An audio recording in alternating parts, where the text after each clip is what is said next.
Hello everyone, welcome back to your channel অনুমাইজ math. আজকে অ্যানালজির খুব ইম্পর্টেন্ট কিছু প্রবলেম করাবো, যেরকম প্রবলেম তোমাদের এক্সামে আসে। তাহলে আসো শুরু করি। ফার্স্ট প্রবলেমটা কি আছে দেখে নাও। 5 থেকে 27 যে লজিকে এসছে, 8 থেকে 39 সেই লজিকেই আসবে, আর 7 থেকে কোশ্চেন মার্কের অ্যান্সারটা ওই লজিক দিয়েই কিন্তু তোমাদের বের করতে হবে। তাহলে 5 থেকে 27 তুমি কি করে নিয়ে আসবে? 5 এর স্কোয়ার করে দাও। 5 এর স্কোয়ার করলে হয়ে যায় 25। তার সঙ্গে যদি 2 যোগ করো তোমার 27 চলে আসে। সেম লজিকটা এদিকে অ্যাপ্লিকেবল হয় নাকি দেখো। 8 এর স্কোয়ার করে দাও। 8 এর স্কোয়ার করলে 64, কিন্তু তোমার এখানে কত আছে? 39। তাহলে কখনোই কি 64 সঙ্গে 2 যোগ করলে 39 হতে পারে? পারে না। তাহলে এই লজিকটা তোমার এখানে অ্যাপ্লিকেবল হবে না। অন্য কি লজিকে 5 থেকে 27 আসবে? তুমি 5 কে 4 দিয়ে গুণ করে দাও। 5 4 20, মানে 20 সঙ্গে 7 যোগ করলে তোমার 27 চলে আসে। সেম লজিকটা এদিকে অ্যাপ্লাই করো। 8 কে 4 দিয়ে গুণ করো। 8 4 32, 32 এর সঙ্গে 7 যোগ করলে তোমার হয়ে যায় 39। তাহলে আমার লজিকটা সেট হয়ে গেল। এবার তুমি এই লজিকে কোশ্চেন মার্ক অ্যান্সারটা বের করবে। 7 কে 4 দিয়ে গুণ করবে, কত হয়? 7 4 28, 28 এর সঙ্গে 7 যোগ করলে 35 হয়ে যাবে তোমার এখানে অ্যান্সার। কত নম্বর অপশনে আছে দেখো? অপশন ডি হবে তোমার এখানে কারেক্ট অ্যান্সার। 47 থেকে 65 তুমি কি করে বানাবে? 47 এর সঙ্গে তুমি 18 যোগ করে দাও। কত হয় দেখো? 8 7 15, 5 হাতে 1, 4 একে 5 আর একে 6, 65। তাহলে এদিকেও 18 যোগ করো 59 এর সঙ্গে, দেখো কি হয়? 9 8 17 7 হাতে 1, 5 একে 6 আর একে 7, 77। এবার অপশনের দিকে দেখো, অপশনে কিন্তু তোমার 77 নেই। তাহলে 47 থেকে 65 আর কি লজিকে আসতে পারে? তুমি এবার 47 এর স্কোয়ার নিয়ে কিছু ভাববে না, কারণ যথেষ্ট বড় সংখ্যা, সেখান থেকে স্কোয়ার দিয়ে লজিক তোমাদের দেয় না। স্কোয়ার নিয়ে যখন ভাবতে না বলছি, কিউব নিয়েও ভাবার কোনো দরকার নেই। তাহলে কি করবে? তোমাকে অবশ্যই সংখ্যাটার ডিজিট গুলো নিয়ে কিছু ভাবতে হবে। তাহলে আসো দেখে নি ডিজিট গুলো দিয়ে কি লজিকে তোমার 65 আসতে পারে। 47 এর দুটো ডিজিট আছে, 4 আছে আর 7 আছে। তুমি এক কাজ করো, 4 এর স্কোয়ার করে দাও। 4 এর স্কোয়ার করলে কত হয়? 16। আবার 7 এর স্কোয়ার করে দাও। 7 এর স্কোয়ার করলে হয়ে যায় 49। এবার এদের যোগফল বের করো, দেখো কি হয়? 9 6 15, 5 আর হাতে 1, 4 একে 5 একে 6, দেখো 65 কিন্তু তোমার চলে এলো। সেম লজিকটা দিকে অ্যাপ্লাই করো। 59 এর যে দুটো ডিজিট আছে 5 আর 9, 5 এর স্কোয়ার করো, কত হয়? 25, আর 9 এর স্কোয়ার করো, করলে হয় 81। এদের যোগফল বের করো, 5 একে 6, 8 আর 2 10, 106। এবার অপশনের দিকে তাকাও, দেখো অপশন বি তে তোমার 106 আছে। এটাই তোমার কারেক্ট অ্যান্সার হবে। তুমি লজিকটা ভালো করে খেয়াল রাখো আমি কিভাবে অ্যাপ্রোচ করছি। 3 থেকে 4টা কি করে আসবে? 3 এর সঙ্গে 1 যোগ করে দিলেই 4 চলে আসে। তাহলে 30 এর সঙ্গে কি 1 যোগ করে দিলে তুমি কোশ্চেন মার্কে অ্যান্সারটা খুঁজে পেয়ে যাবে?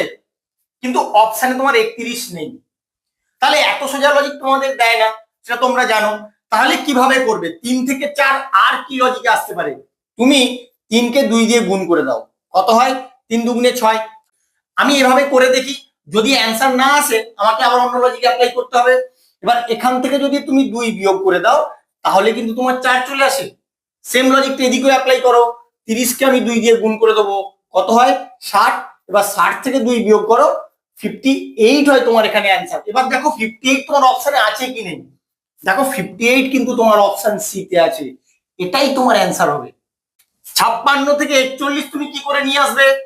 56 থেকে তুমি 15 বিয়োগ করে দাও, দেখো কি হয়? 5 আর একে 6, 1 আর 4 5, 41 হয়ে গেল। এদিকেও 94 থেকে 15 বিয়োগ করো, কত হয় দেখো? 79। অপশনে কিন্তু তোমার 79 নেই। তাহলে আর কি লজিক অ্যাপ্লাই করা যেতে পারে? তুমি সংখ্যাটার স্কোয়ার নিয়ে ভাববে না, কারণ যথেষ্ট বড় সংখ্যা আছে, তাই কিউব নিয়েও ভাবার কোনো প্রশ্ন নেই। তাহলে অবশ্যই ডিজিট গুলো নিয়ে তোমাকে ভাবতে হবে। এটা ভালো করে খেয়াল রাখো। এখানে কি কি ডিজিট আছে? 5 আর 6, ডিজিট দুটোকে যোগ করে দাও। 5 আর 6 যোগ করলে 11। তোমাকে কত আনতে হবে? 41। 11 কে 4 দিয়ে গুণ করো, করলেই হয়ে যায় তোমার 44। কিন্তু যেহেতু 41 আনতে হবে, তুমি এখান থেকে 3 বিয়োগ করে দাও, তাহলেই কিন্তু তোমার 41 চলে আসে। সেম লজিকটা এদিকেও অ্যাপ্লাই করো। 94 যে দুটো ডিজিট আছে তাদের যোগফল বের করো, 9 4 13। এবার 13 কে 4 দিয়ে গুণ করো, 13 4 52। এখানে যেমন 3 বিয়োগ করেছিলে, এখানেও 3 বিয়োগ করে দাও, কত হয়? 49 হয় তোমার এখানে অ্যান্সার। কত নম্বর অপশনে আছে দেখো? অপশন এ তেই কিন্তু তোমার 49 আছে। 243 থেকে 819 বানাতে হবে। যখন তুমি দেখতে পাবে অনেক বড় বড় সংখ্যা দেওয়া আছে, তোমাকে বুঝতে হবে এই এত বড় বড় সংখ্যা ডিজিটের সাম দিয়েই কিন্তু তোমার লজিকটা দেওয়া থাকে। এটা তোমরা ভালো করে খেয়াল রাখবে। তাহলে আসো করে নেই। 243-এ যে ডিজিট গুলো আছে তাদের যোগফল বের করো। 4 আর 3 7 আর 2 9। 819-এ যে ডিজিট গুলো আছে তাদের যোগফল বের করো। 9 আর 1 10 আর 8 18। এবার বলো 9 থেকে 18 কি করে তুমি পাবে? 9 কে যদি 2 দিয়ে গুণ করে দাও তাহলেই তোমার 18 চলে আসে। সেম লজিকটা এদিকেও অ্যাপ্লাই করো। 163-তে যে ডিজিট গুলো আছে তার সাম বের করো। 6 আর 3 9 আর 1 10। তাহলে এখানে কি হবে? যেই সংখ্যাটা ডিজিটের সাম 20 হবে সেটাই তোমার এখানে অ্যান্সার হবে, কারণ ডিজিটের সামটাকে ডবল করতে হবে। তাহলে তুমি এবার অপশন থেকে অ্যান্সারটা নিয়ে আসবে। কোন অপশনটার ডিজিটের সামটা 20 আছে সেটা লক্ষ্য করো। যোগ করো 4 8 7। 8 7 15 আর 4 19। এখানে 20 হচ্ছে না। পরেরটা করো 5 6 3। 6 5 11 আর 3 14। তারপরে 5 7 2। 7 আর 2 9। 9 5 14। 5 9 3। 9 5 14 আর 3 17। কোনোটাই কিন্তু তোমার 20 আসছে না। তাহলে কি করবে? তাহলে এক কাজ করো, এই 9 থেকে এই 18টা আনার জন্য অন্য লজিক অ্যাপ্লাই করো। কি লজিক? তুমি যদি 9 এর সঙ্গে 9 যোগ করো তাহলেও কিন্তু তোমার 18 আসে। তাহলে কি করবে? এখানে 10 এর সঙ্গে 9 যোগ করো, কারণ এখানে 9 যোগ করে তুমি 18 নিয়ে এসছো। তাহলে 10 এর সঙ্গে 9 যোগ করলে কত হবে? 19 হবে। এবার দেখবে কোন অপশনের ডিজিটের সামটা 19 হচ্ছে। এই লজিকটা দেখো। দেখো 1 নম্বর অপশনেই কিন্তু ডিজিটের সামটা 19 আমি বের করে রেখেছি। তাহলে এটাই তোমার কারেক্ট অ্যান্সার হবে, আর দেখারই দরকার নেই।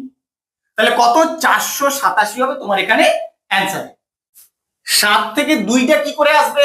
7 থেকে যদি 5 বিয়োগ করে দাও তাহলে তোমার 2 চলে আসে। কিন্তু 3 থেকে যদি 5 বিয়োগ করো তাহলে সংখ্যাটা কি পজিটিভ থাকবে? থাকবে না, নেগেটিভ হয়ে যাবে। তাহলে এই লজিকটা এখানে অ্যাপ্লাই করা যাবে না। আর কি লজিকে হতে পারে? 7 থেকে 2। তুমি কি 7 এর স্কোয়ার করে করবে? 7 এর স্কোয়ার করলে হয়ে যায় 49। এবার এখান থেকে কি করে তুমি 2 নিয়ে আসবে? আনতে পারবে না। তাহলে আর কি হতে পারে? যদি কিউব করো, কিউব করলে হয়ে যায় 343। এখান থেকে কি তুমি 2 আনতে পারবে? এখান থেকেও 2 আনা যাবে না। তাহলে এখানে কি করবে? তুমি এই 5টাকে অন্য লজিকে আনার চেষ্টা করো। কি লজিকে আনছি সেটা খেয়াল করো। আমি প্রাইম নাম্বার গুলো একটা লিখে নেই। 2 3 5 7 11 এইভাবে চলবে। এবার আমি এই 5টাকে প্রাইম নাম্বারের কনসেপ্টে নিয়ে আসবো। কি কনসেপ্টে নিয়ে আসছি লক্ষ্য করো। 7। 7-এর ঠিক পূর্ববর্তী প্রাইম নাম্বারটা কিন্তু তোমার এখানে 5। তাহলে আমি ওটাই বিয়োগ করছি। এখানে যে সংখ্যাটা দেওয়া আছে তার পূর্ববর্তী মৌলিক সংখ্যাটা আমি এখানে বিয়োগ করছি। তাহলেই কিন্তু আমার বিয়োগ ফলটা আসবে এখানে যে সংখ্যাটা আছে। সেম লজিকটা এবারে এদিকে অ্যাপ্লাই করো। 3টাও তোমার এখানে প্রাইম নাম্বার। 3-এর পূর্ববর্তী প্রাইম নাম্বার কত? 2। তাহলে 3 থেকে তুমি এখানে 2 বিয়োগ করবে। 3 থেকে 2 বিয়োগ করলে কত হবে? 1 হবে তোমার এখানে অ্যান্সার। এবার অপশনের দিকে তাকাও। দেখো অপশন বি তে কিন্তু তোমার 1 আছে। এভাবে তোমাদের অ্যাপ্রোচ করতে হবে, না হলে কিন্তু এর অ্যান্সারটা খুঁজে পাবে না। এখানে তোমাকে 76 থেকে 13 বানাতে হবে। তাহলে 76 থেকে কত বিয়োগ করলে 13 হয় সেটা আগে বের করো। তুমি 76 থেকে 13 বাদ দিয়ে দাও, দেখো কি হয়। 3 আর 3 6। 6 আর 1 7। তাহলে 76 থেকে 63 বিয়োগ করলে 13 হয়ে যায়। এখানেও 63 বিয়োগ করে দাও, দেখো কি হয়। 3 আর 3 6। 6 আর 2 8 23। কিন্তু অপশনে তোমার 23 নেই। তাহলে কি করবে? তাহলে এত বড় সংখ্যাটা স্কোয়ার নিয়ে ভাবারও দরকার নেই, কিউব নিয়ে ভাবারও দরকার নেই। ডিজিট গুলো নিয়ে ভাবো। 7 আছে আর 6 আছে। 7 আর 6 থেকে তোমাকে 13 আনতে হবে। কি করে নিয়ে আসবে? যদি সিম্পল যোগ করে দাও তাহলে কিন্তু 13 চলে আসে। তাহলে সেম লজিকটা এদিকেও অ্যাপ্লাই করো। 86-র যে দুটো ডিজিট আছে 8 আর 6 তাদের যোগফল বের করব, কত হয়ে যাবে? 14। এবার অপশনের দিকে তাকাও, দেখো অপশন সি তে তোমার 14 আছে। এটাই তোমার অ্যান্সার হবে। আমার ভিডিওটা কেমন লাগলো তোমরা অবশ্যই কমেন্ট করে জানিও। বন্ধুদের সঙ্গে বেশি বেশি করে শেয়ার করো। আর এরকম লজিক শেখার জন্য প্লিজ আমার চ্যানেলটাকে সাবস্ক্রাইব করো। Thank you.